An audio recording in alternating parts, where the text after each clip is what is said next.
So most of my work is supervision. It's all virtual. It is majority small groups, some one-on-one supervision, which I also enjoy. But our culture here in the US seems to gravitate toward groups in my communities. So I'm used to being on Zoom. I spend a large part of my day on Zoom with several faces in the screen.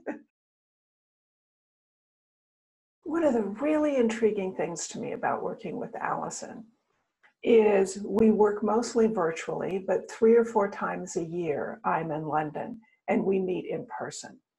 And so we have the benefit of both worlds, being in 3D, being in reality, and being virtual.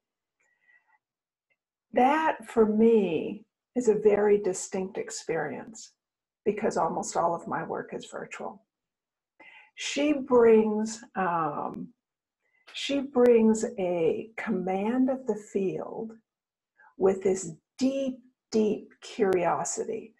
So if I am reflecting from this lens, and I'm sort of over here saying, well, here's how I see things, she will come in with a very different perspective.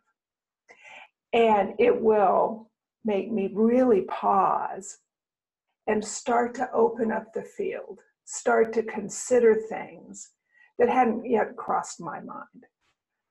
Another example would be, I take contracting seriously. Of course we do in our profession. But she comes at contracting with a rigor that really now informs my practice. She is precise and thorough and structured in a way that has really infused my ability to contract with my coaching clients as well as my supervision clients. So she has a depth there that has really informed my practice. I'm a believer in using recordings of my actual work on occasion to see more clearly what's going on for me. So periodically, 2 or 3 times a year, I'll ask Alison to review a recording of my work with a group or with an individual in supervision. And of course, I have the requisite permissions from the participants. And I remember a recording review a handful of years ago where we started, she had listened to it in advance. She and I started our discussion about it. And she said to me, so how long have you been colluding with this coach? I said, what? And it set me back on my heels. I took a deep breath and I went, oh, shoot. And we jumped right in and looked at the sections of the recording. I could feel it the moment she said it. It took me time to pause, sort of go, whoops.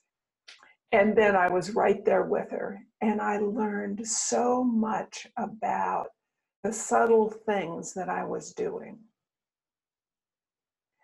It was brilliant. Well, it feels revealing. It feels exposing.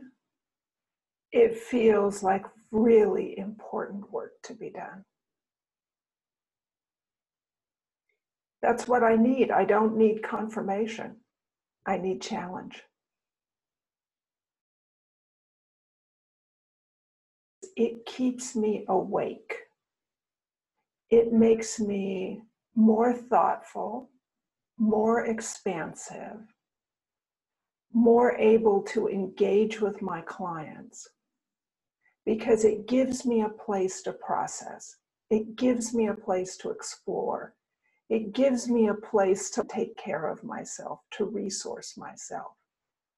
I often leave my calls with Alison feeling nourished in a way that comes from challenge, it comes from affirmation, it comes from being in relationship with someone over these 4+ years where we have a deep understanding of each other.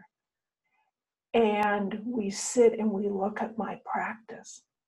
It is such a gift just to sit with someone and see what's helpful, what's not, what's working, what's not, what's getting in my way, what's not. It's something that I have committed to myself to do as long as I practice. Supervision is about looking at oneself and oneself in relationship to our clients. It is about slowing down, moving more to a quiet space, moving beyond the facts to what are the instincts, what are the feelings, what is really going on in this relationship? What is really going on with me as a coach? What's really, or in this case as a supervisor, what is really going on?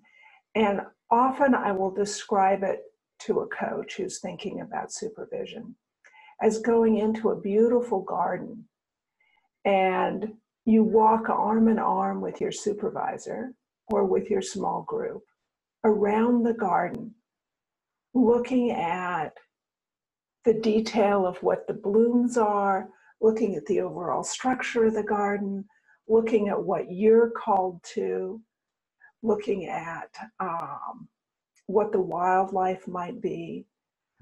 But it's exploring the garden as opposed to sitting on a bench talking about a particular tree.